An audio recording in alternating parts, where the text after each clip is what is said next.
अस्सलाम वालेकुम। मैं Shaikh Abdurrahman advocate for you के चैनल से मुखातिब हूँ। आज का हमारा टॉपिक है लीगल नोटिस। आपने अक्सर ये सुना होगा कि फ़लाँ ने फ़लाँ को लीगल नोटिस भिजवा दिया, या आपको अक्सर एडवोकेट्स भी ये मशवरा दे रहे होते हैं कि आप केस फ़ाइल करने से पहले दूसरी पार्टी को एक लीगल नोटिस भिजवा दें। तो आज हम इसके हवाले से डिस्कस करेंगे कि लीगल नोटिस के क्या बेनिफिट्स हैं और लीगल नोटिस भेजने का क्या तरीक़ेकार है, और उसके अंदर किन चीज़ों के हवाले से एहतियात करना भी ज़रूरी है। तो हम टॉपिक की तरफ आगे बढ़ेंगे। आप काइंडली मेरा चैनल भी सब्सक्राइब किया करें ताकि आपको कानूनी जो चीज़ें हैं वो समझने में आसानी भी हो, और जो भी किसी भी टॉपिक के हवाले से मैं वीडियो अपलोड करूं तो उसका नोटिफिकेशन आपको भी आ जाएगा। जो लीगल नोटिस है इसका बहुत ज़्यादा बेनिफिट ये है कि 70% ये होता है कि जब आप अपनी बात एडवोकेट साहब के थ्रू लिखवा कर दूसरी पार्टी को भेज देते हैं तो 70% ऐसा देखने में आया है कि केस फाइल ही नहीं करना पड़ता। तो आपकी हज़ारों लाखों रुपए की जो फ़ीस है वो बच जाती है। हम फैमिली केसेस के हवाले से डिस्कस कर लेते हैं। अगर कोई बाप है वो अपने बच्चे की कस्टडी लेना चाहता है, या अगर कोई माँ है वो अपने बच्चे की कस्टडी लेना चाहती है, या अगर उसके पास कस्टडी है और वो बच्चे का ख़र्चा डिमांड करना चाहती है,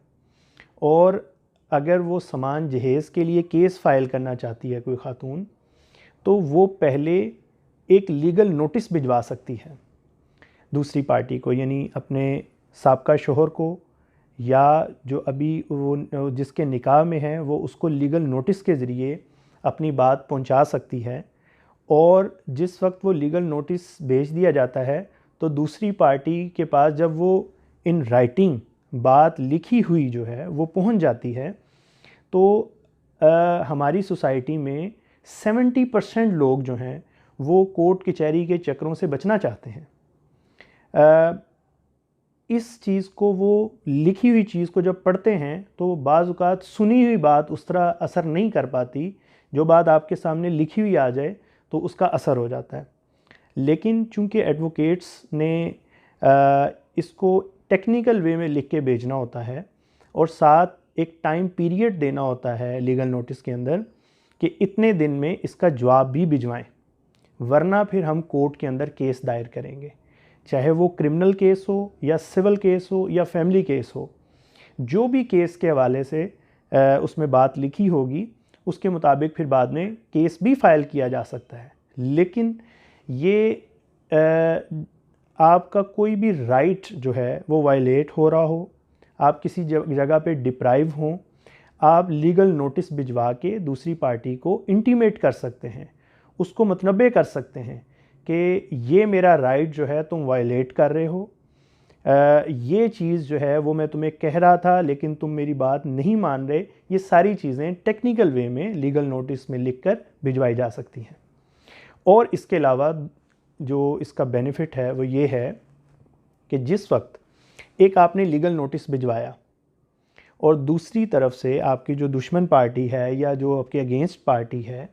उसने वो बात आपकी नहीं मानी लीगल नोटिस के बावजूद, तो आपको ये बेनिफिट होगा कि आप जिस वक्त कोर्ट में जाएंगे अपना केस फाइल करेंगे तो वो लीगल नोटिस की कॉपी आप साथ लगा देंगे, और आप कोर्ट को भी बताएंगे कि मैंने इसको पहले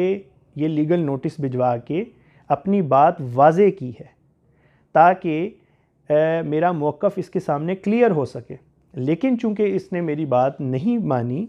मैंने जो अपना मौक़िफ़ इसके सामने रखा था वो इसने नहीं माना, नहीं समझा, तो मैं कोर्ट के अंदर आया हूँ, और अब मेरा राइट जो है वो कोर्ट मुझे लेके देगी। ठीक है जी। और जो कोर्ट के अंदर केस जाता है और उसके साथ लीगल नोटिस की कॉपी लगी होती है, तो कोर्ट भी उस मुद्दई को, उस पिटिशनर को ज़्यादा सीरियसली लेती है, क्योंकि वो अपना मौक़िफ़ कोर्ट में आने से पहले अच्छे तरीके से इन राइटिंग बयान कर चुका होता है।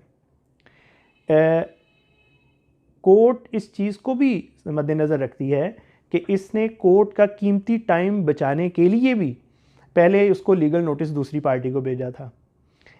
लेकिन दूसरी पार्टी ने उसका प्रॉपर जवाब नहीं दिया, तो इस वजह से मुद्दई को या पिटिशनर को कोर्ट में आना पड़ा। अब इसके अंदर जो चीज़ समझने वाली है वो ये है कि जो लीगल नोटिस है वो चाहे आपने किसी से पैसे लेने हो, वो आपकी ज़ुबानी बात ना सुनता हो, या चाहे आपने कोई फैमिली केस के हवाले से, जैसे मैंने आपको बताया कि आप उसके अंदर भी केस फाइल करने से पहले लीगल नोटिस भेज सकते हैं, और उसके अंदर बहुत अच्छे चांसेस होते हैं कि इसी लीगल नोटिस के भेजने पे ही इशू रिज़ॉल्व हो जाते हैं, सेटलमेंट हो जाती है कोर्ट के बाहर ही, और इसकी फ़ीस भी बहुत ही नॉमिनल होती है। वरना आपको केस की फ़ीस 50,000, लाख, 2 लाख, जितनी भी एडवोकेट्स जो डिमांड करते हैं हम, उस हिसाब से आपको पे करनी होगी, और वो फिर जब तक केस जो है वो चलता रहेगा आपको भी कोर्ट्स के चक्कर लगाने पड़ेंगे। तो बहुत अच्छे चांसेस होते हैं